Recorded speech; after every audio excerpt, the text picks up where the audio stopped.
महाराष्ट्रामध्ये पालखी दरवर्षी असते. पण दरवर्षी पालखीचं दर्शन मिळावं असं सगळ्यांच्या नशिबात नसतं. या बाबतीमध्ये आम्ही पुणेकर स्वतःला खूप भाग्यवान समजतो.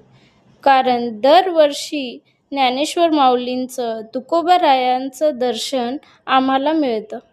त्यामुळे आम्ही पुणेकर स्वतःला खूप भाग्यवान समजतो. पालखीमध्ये दरवर्षी त्याच गोष्टी असून सुद्धा पालखीचा आमच्या मनामध्ये असलेला उत्साह कधीच कमी होत नाही. पालखीमध्ये आलेल्या प्रत्येक व्यक्तींना, प्रत्येक वारकऱ्यांना माऊली म्हणून आम्ही ज्ञानेश्वर माऊलींचं सतत नामस्मरण करत असतो. आणि तेव्हा समजतं ऊन, वारा, पाऊस सर्व काही सोसून पंढरपुराला पोचण्याची ताकद वारकऱ्यांना माऊली या शब्दातूनच मिळते.